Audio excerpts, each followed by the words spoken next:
Prezados alunos e alunas, tudo bem? Eu sou o professor João Paulo. Estamos aqui na nossa segunda webconferência, tá? Para esclarecer algumas dúvidas em relação à nossa disciplina, tá? Que surgiram algumas dúvidas nos fóruns, alguns questionamentos, né, por mensagem, através dos tutores. Primeiramente, eu queria agradecer a cada um de vocês, tá? Pela compreensão e também reforçar aí, né, esse nosso momento tão importante, né, que a gente está passando, né, de dificuldade aí com a pandemia. E devido a isso eu queria esclarecer algumas dúvidas, principalmente em relação aos nossos fóruns, né, porque vocês perceberam que todos os nossos fóruns ele estava constando de uma atividade plus, né. Essas atividades plus trata-se basicamente de assinatura, né, de termo de convênio, termo de contrato de estágio, enfim, processos que demandariam, né, a assinatura e uma presença do aluno, né, no estágio ao qual cada um participa, né? Então, o que é que eu fiz?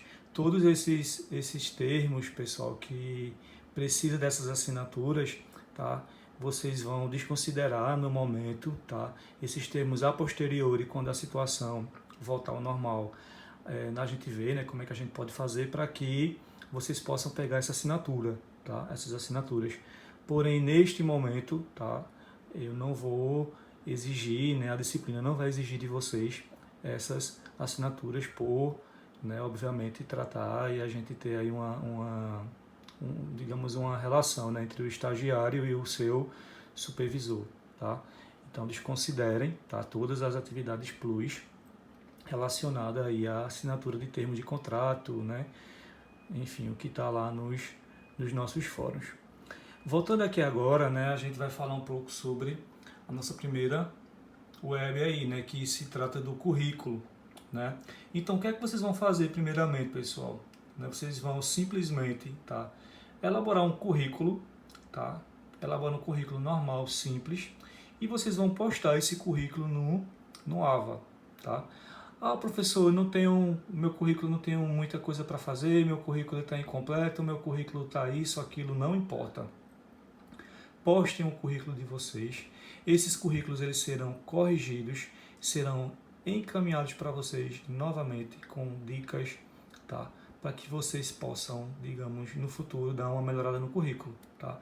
Então aqui, essa nossa segunda, né, web, eu vou mostrar para vocês quais são algumas características, né, algumas gafes que as pessoas cometem, né, na elaboração do seu currículo, tá? Então, a gente sabe que para fazer um currículo temos que ter bastante cuidado, não podemos enfeitar muito o currículo, né? Não achar que nosso currículo é o melhor currículo do mundo, tá? Então aí tem algumas considerações, né, segundo a revista, né, falando que, por exemplo, o candidato chamou a si mesmo de gênio no currículo e convidou o recrutador para entrevistá-lo em seu próprio apartamento. Isso jamais, né, você, né, pode, por mais que haja intimidade com o recrutador, com o selecionador, a gente não pode jamais, né, fazer uma proposta nesse sentido. Né? No ponto 2 aí, o candidato falou que falava fluentemente antarticano. Então, assim, não tem se, por exemplo, a empresa exigir que de repente você fale inglês, espanhol, tranquilo, você pode colocar no currículo, mas não precisa também, né? Se você vai fazer um currículo, colocar idiomas que realmente não condiz, né, com a realidade daquela vaga, né? No ponto 3 aí também deixa as pessoas acham que o currículo tem que ficar super charmoso, aí decora o currículo com bichinho, com coisa e tal. Isso não pode ser feito também, tá? Aí o ponto 5, por exemplo, ó, durante o processo de seleção para uma vaga de gestão, um dos candidatos listou o caçador de jacarés como uma habilidade em seu currículo. Então, assim, você pode ser o melhor caçador de jacaré do mundo, mas não precisa você colocar essas determinadas habilidades, né, no seu currículo. Então, assim, o currículo, como bem sabemos, né, ele é o primeiro contato entre o candidato e o selecionador e é uma isca, né, para um convite à entrevista. Então, o currículo ele tem que ser claro e objetivo, tá? Não precisa enfeitar muito o currículo. Se o seu currículo chegou na mão lá do recrutador, do selecionador, ele está, digamos assim, igual, né? Você é um candidato apto como qualquer outro candidato, tá? Então, tente ser o mais claro e o mais objetivo possível, tá? E não adianta também você querer contar a sua vida inteira no currículo, certo? É preciso resumir as qualificações, colocá-las de forma clara, certo?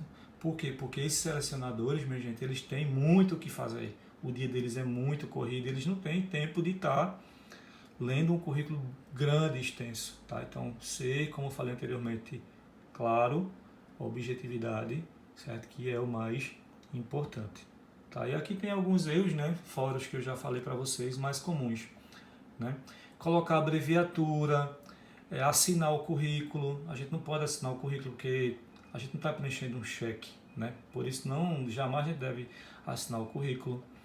A data de emissão do currículo também não é importante, não é interessante colocar, porque de repente você faz um currículo agora em 2020 e o recrutador precisa de você, sei lá, em 2022. Então ele vai ver lá seu currículo está 2020, lá a data do currículo, então ele vai dizer, poxa, o currículo desse cara aqui, dessa pessoa está desatualizado. Então não, eu coloco como uma consideração aí crucial não colocar a data de emissão. E nem muito menos colocar determinados hobbies e lazer, né? Isso é uma questão cultural, mas aqui no Brasil esses hábitos não são levados em consideração, certo? Mas em países como Inglaterra, por exemplo, eles levam em consideração. Mas aqui no país, né, no Brasil, a gente não precisa colocar isso aí. Outros interesses, assim como o item anterior, essa é uma questão que pode ser esquecida nos currículos para empresas nacionais. E jamais colocar um parágrafo longo, né? Porque isso vai cansar o recrutador e não precisa, então, no máximo 2 linhas por parágrafo e tá tudo bem, tá? Pretensões salariais, isso é discutido no momento da entrevista, não é bom colocar agora, certo? E também referências anteriores. Por quê? Porque indicar uma pessoa, né, pode futuramente comprometer você. De repente, sei lá, você coloca o telefone do seu namorado ou namorada e de repente você acaba o namoro durante o processo seletivo. Imagina o selecionador ligar lá para essa pessoa e pedir, né, solicitar referências sobre você. Então, se de repente você não acabou bem o seu namoro, né, enfim, isso pode causar um